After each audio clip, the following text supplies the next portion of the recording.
Assalomu alaykum. Bugungi update'imizda biz siz bilan ikkita asosiy yangiligimiz bilan tanishtiramiz. Ikkala yangiligimiz ham muhim va sizni albatta hayron qoldiradi. Boshladik. Ingliz tilini o'rganayotganimizda asosiy maqsad shunchaki diplom yoki sertifikat olish emas. Asosiy maqsad ingliz tilida ravon gaplashish va yuqori natijaga erishishdir. International School aynan shu haqiqatga ishonadi. Ko'plab ingliz tili o'quv markazlaridagi muammo nimada ekanligini bilasizmi? Ta'lim markazlaridagi o'qituvchilar, materiallar va sharoitlar va hattoki boshqaruv tizimi ham yuqori darajada bo'lishi mumkin. Lekin bir muhim jihatga juda kamchilik e'tibor beradi. U nima deysizmi? Keling ko'rib chiqamiz. Ko'p maskanlarda ustozlar dars vaqtida ingliz tili mavzularini yaxshi tushuntiradi. Lekin bu hali yetarlicha emas. O'quvchi darsda o'tilgan mavzular bo'yicha vazifalarni uyda to'liq bajarib kelishi, har bir homework exercise'larni ich-ichigacha tushunishi juda muhim. Lekin o'quvchilar uyga vazifalarni bajarib kelmasligi yoki 50% ga bajarib kelishi progressni sekinlashtiradi. To'liq bajarilgan uyga vazifani ham o'quvchining o'zi qilganmi yoki do'sti unga yordam berganmi? Bu ham katta bitta savol. Buni dars davomida aniqlash deyarli imkoni yo'q. Internationalda esa bu muammo yo'q. Chunki bizni avtomatik tizimimiz uy vazifa necha foizga to'g'ri bajarilganligini va o'quvchi uy vazifani shaxsan o'zi bajarganligini to'liq tekshiradi. Lekin bunga qaramasdan bizni ba'zi shunqor o'quvchilarimiz uy vazifani o'zi bajarishning o'rniga bizni tizimimizni aylanib o'tishga harakat qilishadi. Yo'q, harakat qilishardi. Student App ilovamizni hack qilmoqchi bo'lishardi. ChatGPT, Gemini va DeepSeek sun'iy intellektlari orqali bizni platformamizdagi writing va speaking uy vazifalarini bajarishga urinishardi. O'z login va parollarini do'stlariga berib, uy vazifalarini ular orqali bajarishga harakat qilishardi. Hattoki ishonasizmi, OLX saytida International homeworklarni qilib berish servislari har bir dars uchun 100 ming, 200 mingdan ham sotilardi. International o'quvchilari juda kreativ va biz ularga bu uchun rahmat etmoqchimiz. Chunki endi bizni Student App ilovamizda bunday cheating qilish imkoniyati yo'q.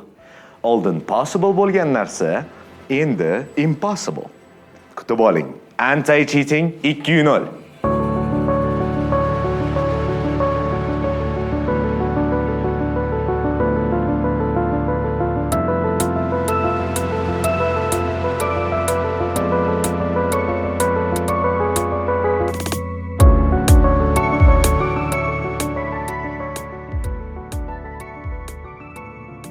Birinchisi, endilikda kiberxavfsizlik 3 barobarga kuchaydi. Bizni Student App ilovamizni buzish endi imkonsiz. Ikkinchisi, Student App ilovasiga kirish endi yanada xavfsizroq. Internationalda 2 bosqichli autentifikatsiya tizimi ishga tushirildi. Endi bizni o'quvchilarimiz Student App ilovasiga Face ID orqali kirishadi. Bu esa har bir studentning faqat o'z telefonidan foydalanishini ta'minlaydi va boshqa talabaga o'zini akkauntini uy vazifa qilish uchun berish imkoniyatini yo'q qiladi. Web versiya kirish esa quyidagi tarzda amalga oshiriladi. Face ID orqali kirilgan Students App ilovadagi Switch to Computer Version tugmasi bosiladi va kompyuter monitordagi QR skaner qilinadi. Qolaversa endi bitta qurilmadan bir necha akkauntga kirish imkoni cheklandi. Bu 2 bosqichli autentifikatsiya tizimi yordamida endi o'quvchining shaxsiy kabinetiga boshqa birovni kirishi deyarli imkonsiz bo'ldi. Endi faqat o'zingizning bilimingizga ishona olasiz. Hattoki Everestni cho'qqisiga chiqqaningizda ham sizga yordam beradigan kishi topilmaydi. Uchinchisi, AI Detector. Dunyodagi eng zo'r 4 ta AI Detector servislari platformaga integratsiya qilindi. Endilikda talaba orqali yozilgan essay yoki boshqa yozma vazifalar AI Detector servislari orqali tekshiriladi va sun'iy intellekt ishtiroki bor yo'qligi tekshiriladi. Speaking exercise'larda esa himoya vositasi yanada kuchliroq. Endi o'quvchilarimiz platformaga ikkita device orqali tayyor audio javoblarni eshitira olishmaydi. Chunki tizim endi haqiqiy inson ovozi bilan qurilmadan chiqayotgan tovushni maxsus tembrlar analizi orqali farqlay oladi. International School ta'limda sifat va adolatni birinchi o'ringa qo'yadi. Yangi anti-cheating 2.0 tizimi zamonaviy xavfsizlik yechimlari va sun'iy intellekt integratsiyasi bilan o'quv jarayonini shaffof, ishonchli va har qachongidan ham samarali qiladi. Tushunishingizni xohlaymiz. International School hech qachon o'quvchilar soni uchun ishlamagan. Agar son muhim bo'lganda, biz o'quvchilarimizdan fair study'ni bunchalik talab qilmagan bo'lardik. Aksincha, nazoratni pasaytirib, barchaga oson qilib qo'ygan bo'lardik. Yana bir bor qaytaramiz. International School son uchun ishlamaydi. E'tibor berayotgan bo'lsangiz, biz oxirgi yillar davomida o'z auditoriyamizni saralayapmiz. Socialize uchun markazga kelayotgan o'quvchilardan voz kechib, aynan maqsadim natija deydigan talabalar uchun bilim beryapmiz. Son emas, sifat uchun. Buning barchasi Man Internationalni bitirgan. deb faxr bilan ayta olishingiz uchun.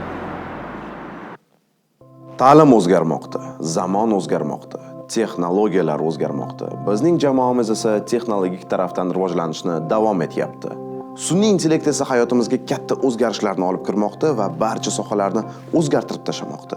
International School esa barcha o'quv markazlarining ichida birinchi bo'lib sun'iy intellekt tarafdan yaratilgan professorni sizlarga taqdim qilmoqda.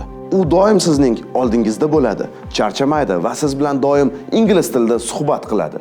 Internationaldan katta yangilik, kutib oling, Professor Harry. I'm Professor Harry. Men Professor Harry, sizning ingliz tili bo'yicha 24 ga 7 ishlaydigan individual ustozingizman. Ammo men siz bilgan va o'rgangan ustozlaringizga o'xshamayman. Men International School talabalari uchun dam olishsiz va charchamasdan doimo mehnat qilaman. Mening asosiy vazifam sizga ingliz tilida erkin va xatosiz so'zlashni o'rgatish. Bugundan boshlab Student App orqali har kuni men bilan jonli face-to-face formatda ingliz tilida speaking qilish imkoniyatiga egasiz. International jamoasi safiga qo'shilganimdan va sizlarning professoringiz bo'lganimdan mamnunman. Tanishganimizdan xursandman. Professor Harry Internationaldagi barcha o'quvchining o'quv jarayonini juda ham yaxshi biladi. Suhbatlashayotgan vaqtingizda siz hozir qaysi bosqichda ekanligingizni, kecha va bugun qaysi mavzuni o'tganingizni, so'z boyligingizni va hattoki qaysi mashqlarda xato qilganingizni inobatga olib, siz bilan suhbatlashadi. Ya'ni u sizni kuchli va kuchaytirishingiz kerak bo'lgan tomonlaringizni juda ham yaxshi biladi. Tasavvur qiling, ingliz tilida suhbatlashayotgan paytingizda u sizni xatolaringizni eshitib, darhol ularni to'g'rilaydi va suhbatni davom etadi va faqatgina ingliz tiliga oid mavzularda siz bilan gaplashadi. Speakingni oshirish uchun u o'zi mavzularni ochishni boshlaydi va siz bugun o'tgan mavzungizga qarab, u mustahkamlash uchun o'zidan savollarni berishni boshlaydi. Keling, tekshirib ko'ramiz. Men bugun past simple, ya'ni o'tgan zamon mavzusini o'tgan edim. Endi mana professor bilan gaplashib ko'ramiz. Hozir atilabdan xatolar bilan gaplashaman. Hello, Professor Harry. How are you? Hello, Sadilo. I'm fine. Thank you for asking. I hope you're ready for some English practice today. Actually, I didn't really understand today's lesson. Can you explain it again? Of course. I know what you covered today. The topic was past simple. Let me explain it to you. We use the past simple to talk about actions that happened in the past and are now finished. For example, I ate plav yesterday. Now, your turn. Okay, I go home yesterday and eat plov. Almost. Do you mean I went home yesterday and ate plav? In past simple, the correct form of go is went and eat is ate. Keep going. Great. You're improving. Would you like to try another sentence? Okay, yesterday I was on Tashkent and went to Samarkand. Did you visit Samarkand last year? I see you're trying to use what you've learned on 17th of April. That's great, Sadalo. But remember, in the last lesson we covered the topic of prepositions. With cities like Tashkent, we say in Tashkent, not on Tashkent. So your corrected sentence would be, yesterday I was in Tashkent and I went to Samarkand. As for your question, did visited you Samarkand last year? It is an incorrect question. Don't worry. You'll learn how to form past simple questions properly on April 22nd.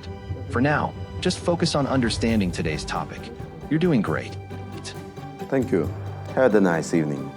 Oh, again, it should be. Have a nice evening. Anyways, enjoy your evening and say hello to your teacher, Mr. Odelbeck.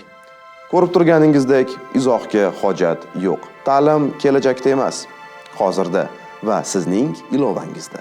Internation yana bir qadam oldinda. Endi siz yangi ustozingiz Harry bilan Students App ilovasida har kuni gaplashib, speakingizni rivojlantirsangiz bo'ladi.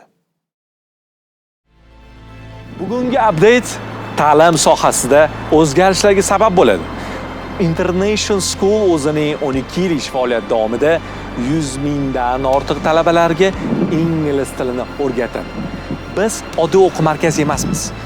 Bizning asosiy maqsadimiz kelajak avlodning rivojlanishiga hissa qo'shish va ularning xalqaro maydonida muhim o'rin egallashiga yordam berish. Shuning uchun biz sizning bilimingizga yuqori darajada ushlash va rivojlantirish uchun harakat qilamiz.